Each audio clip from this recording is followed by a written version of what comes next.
Mas vamos então, Atos, tratar agora do único, Cássio, time 100% da Série B, tá? Até esta gravação.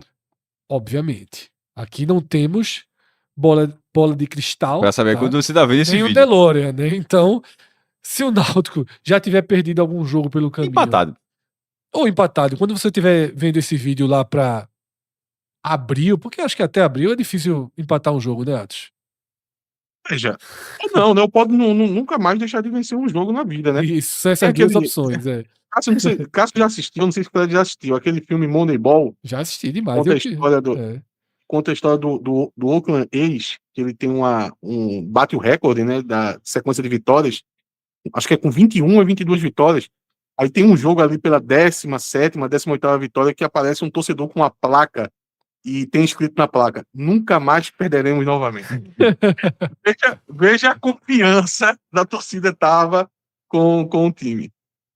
Para além dos 100%, tá? E obviamente a partir de agora falando mais sério, o Náutico vem de uma sequência de 3 goleadas por 4-0, tá? 2 clássicos, enfrentando o Santa Cruz, um time de porte intermediário na Série C, tá? Ainda que venha tendo um começo de ano problemático. Utilizou uma parte da equipe reserva e goleou o Jaguar por 4-0. E diante do Sub-20 do Sport, também goleou por 4-0. São 12 gols e nenhum sofridos nessa sequência atual, tá?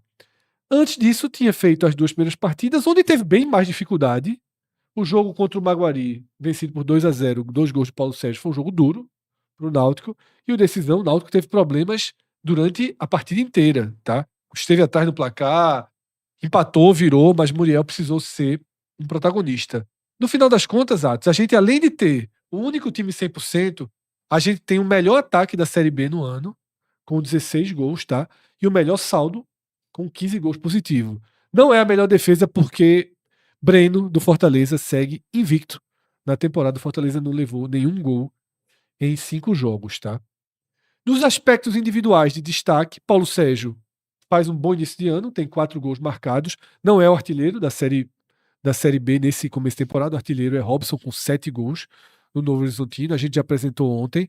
Mas se eu destaquei no Londrina 2 jogadores, 2 atacantes que juntos têm 7 gols, no Náutico a gente tem 2 atacantes com 7 gols, porque Vinícius também fez 3, e um Dodô meia, que é o grande nome técnico do Náutico nesse começo do ano, e já tem 3 gols marcados. Então, Atos, referenciais técnicos nesse momento, a gente pode tratar Dodô, Vinícius, Paulo Sérgio. Igor Fernandes é o único jogador, junto com o Dodô, que foi titular nas 5 partidas, até quando os dos Anjos mesclaram o time, tanto o Dodô quanto o Igor foram titulares, os 2 únicos que têm 5 jogos como titular, tá, na temporada. Esses são os pilares técnicos desse Náutico, Atos. Sim, sim. Por vezes, alguns jogadores que estão vindo do banco e estão conseguindo contribuir com o time, às vezes, por vezes foi o Toró, por outras vezes foi o Felipe Saraiva, mas como jogador do time titular, concordo, Paulo Sérgio, Vinícius, Dodô e o Igor Fernandes, também coloco junto. Dá para citar também o Willis Silva, que vem tendo uma produção ofensiva bem satisfatória, está sempre participando. Concordo. Dos lances de ataque do Náutico, então aí é a espinha dorsal técnica desse início de trabalho. Eu só queria comentar um pouco sobre os jogos, Fred, que apesar de ter aí 5 vitórias, mas, por exemplo, o jogo do Jaguar, eu acho que é um jogo meio descartado, assim, para a evolução técnica do time, porque o Jaguar não esboçou nenhuma capacidade assim de competição. E, por exemplo, o jogo que você citou do Decisão é um jogo que eu acho que o Náutico evoluiu bastante nessa partida, porque teve a oportunidade de enfrentar uma situação de adversidade, de você estar atrás do placar, da pressão de estar enfrentando um time fechado ali no segundo tempo, precisando fazer os gols. Eu acho que foi um jogo ali que o Náutico conseguiu colher alguns frutos da partida. Só falando pernambucano rapidamente, e eu acho que até como a forma como o Náutico se preparou, desde a pré-temporada, das contratações que que empolgaram boa parte da torcida do Náutico antes mesmo do desempenho, ou seja, estava tendo um nível de... eu vi ao vivo assim, pô, a galera tá no nível de precisão, mesmo antes dos caras jogarem, assim, acima da média do Náutico nos últimos anos. E eu acho que a própria resposta da arquibancada nesse início do Campeonato Pernambucano diz um pouco sobre isso, do momento que todo mundo já... o Sport, na verdade, não tinha tido clássico com o Santa, mas até essa gravação, o maior público do Pernambucano era do Náutico. Que era o clássico contra o Sport, torcida única, porque o Santa jogou com torcida única contra o Náutico, botou menos, e o maior público, sem ser clássico, também era do Náutico, que levou 9.851 torcedores contra o Maguari. Então, assim como o Santa teve os problemas, falando do Pernambucano, mas trazendo para a Série B, o Santa está na Série C, mas o Santa teve os problemas da precificação do sócio, da ida para a arena, e não houve muito abraço. O Sport, pelo colapso administrativo, o rebaixamento, o elenco não está sendo formado, a torcida do Náutico ela já chegou, já na estreia. Detalhe, esse público de quase 10 mil pessoas foi numa sexta-feira à noite. E aí, além de ter essa questão do abraço, eu trago o ponto seguinte. Isso na Série B, o Náutico consegue fazer isso muitas vezes, tá? O último acesso do Náutico, o Náutico simplesmente subiu sendo invicto dentro de casa. Para no ano seguinte ter sido G4 como mandante. Ele ficou ele ficou 12º lugar porque ele foi, não sei se foi Z4 ou quase Z4 como visitante, mas como mandante foi o quarto melhor em 2012 e bastou para ir para a Copa Sul-Americana. Em 2011 foi invicto, o que fez naquela ocasião ser vice-campeão da Série B. Inclusive o Náutico já subiu em 2006 e 2011. A forma como o plano de sócio do Náutico está funcionando para a ocupação, para os aflitos, com esse time, com esse encaixe, tô dizendo isso para dizer de agora, tende a ser um dos maiores mandos dessa Série B, tende a ser o do Náutico nos aflitos. Ô Cássio, só para trazer um elemento a mais, que engloba também essa questão do comparecimento do torcedor, que Fred acabou verbalizando algo que, veja, se alguém pensou, tudo bem, mas verbalizar eu só ouvi Fred fazendo, que foi a questão do clima de decisão desde a primeira partida. Porque, de fato, isso acabou acontecendo. Mas o time joga assim, né? A marcação que o Náutico faz parece que é um time que está decidindo o jogo, decidindo fase, mata-mata. O espírito, o contexto, o ambiente do jogo já era um clima de decisão, mesmo sendo uma estreia. Porque, às vezes, os times vão de ressaca, tem a obrigação de fazer essa estreia, daqui a pouco a gente embala. E o Náutico parece que já vem num ritmo muito forte desde a primeira partida. Atos, essa última escalação do Náutico, tá? Com Muriel, Arnaldo, Matheus Silva, Igor Fernandes, Yuri Silva, Samuel, Venderson, Dodô, Vinícius, Todinho e Paulo Sérgio. É a força máxima disponível nesse momento? Ou a gente considera que Reginaldo ali na lateral direita seria o titular potencial da posição? Essa é a força máxima do Náutico até o dia 3 de março, pelo menos, Atos? Eu acho que Reginaldo, ele é titular desse time, tá? Eu acho que tem outros jogadores que vão acabar sendo titular, mas eu não diria que já é uma titularidade garantida. E isso vai ser conquistado no campo. Por exemplo, Luiz Felipe, eu acho que tende a tirar essa vaga de Wenderson, mas é algo que o Luiz Felipe vai precisar no campo, entrar numa forma melhor do que ele se encontra hoje, e aos poucos ele ganhando essa vaga.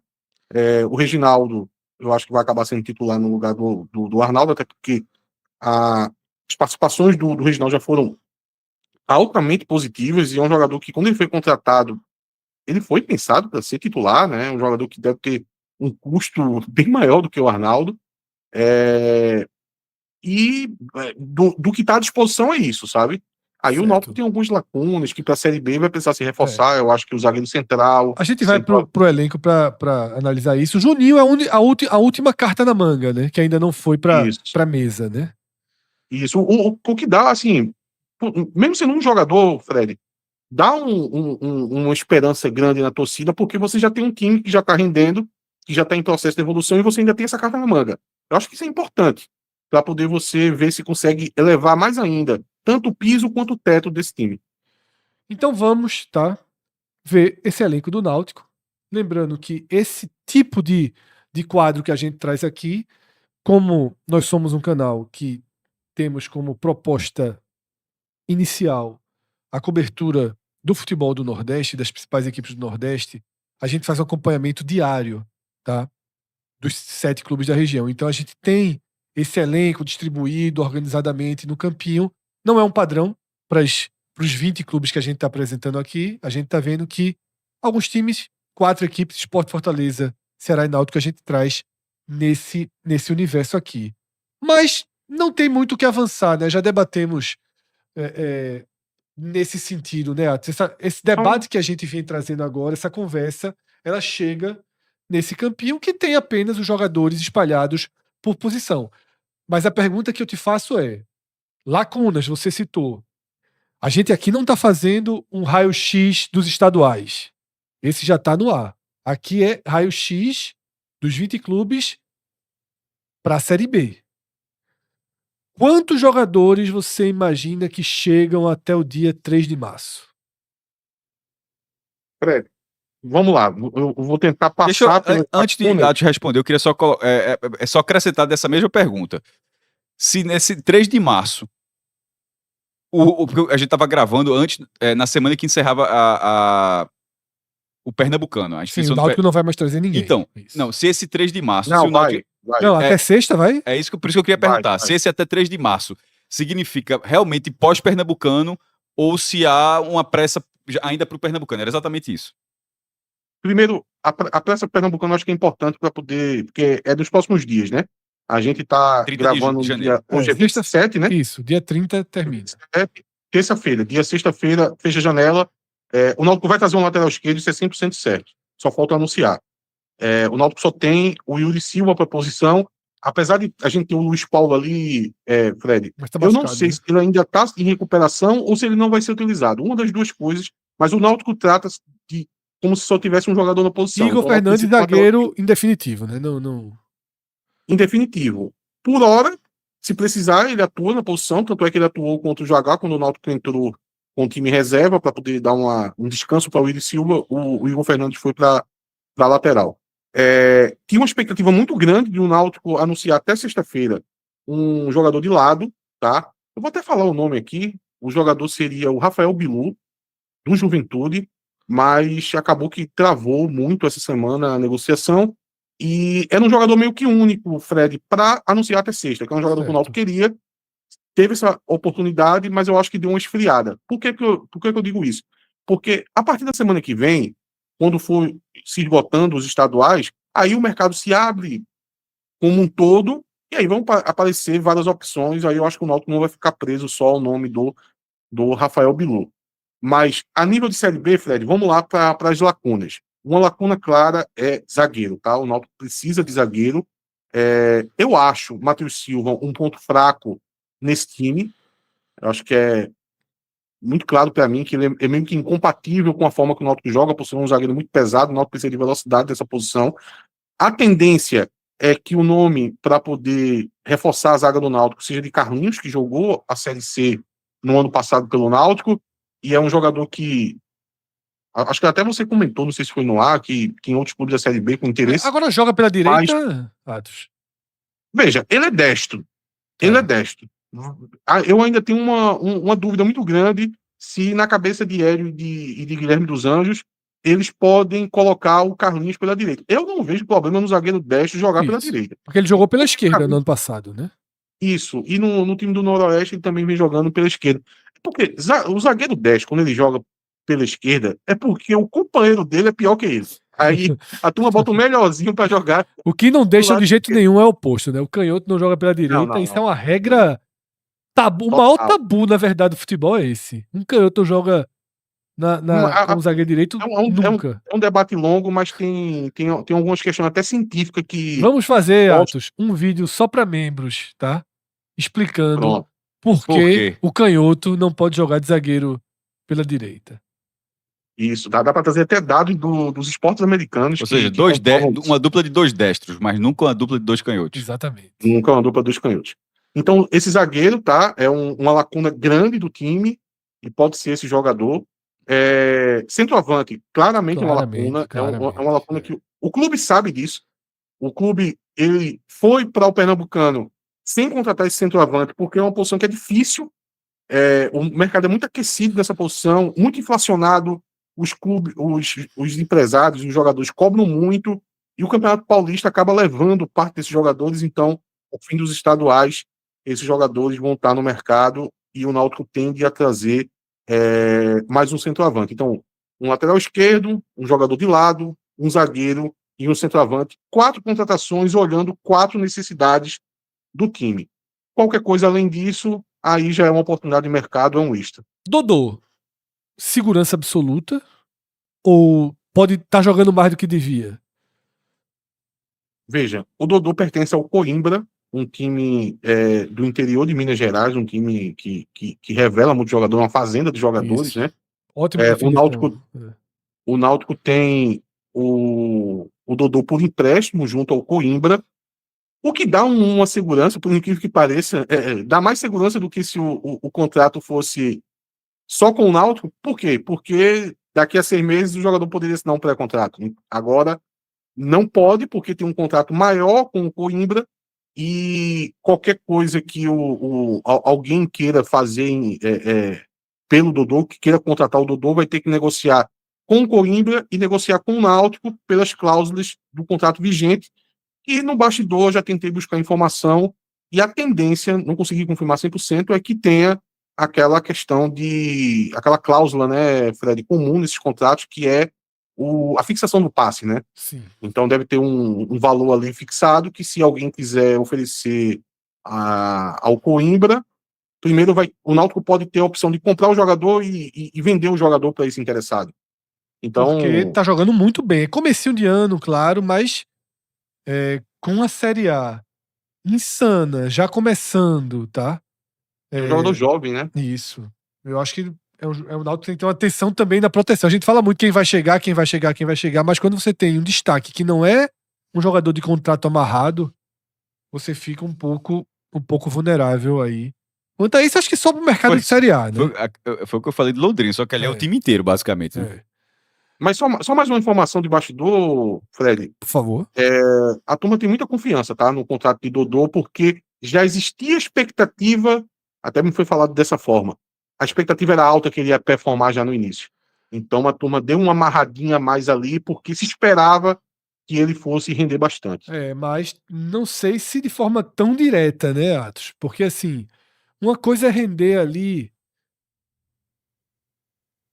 para uma análise mais do dia a dia. Muitas vezes a gente identifica aquele cara que tá jogando muito, mas dentro de um universo que não chama tanta atenção. Aí ele teve um golaço, certo? E ele teve uma jogada que ele leva amarelo, que nacionaliza ele. Quando ele faz esse mesmo golaço no mesmo jogo, você duplica o alerta sobre o jogador, né? Porque o que aconteceu foi isso, ó. Teve um caso lá no Recife que o cara ficou em pé na bola e tal. Rapaz, esse cara nesse mesmo jogo, olha o gol que ele fez.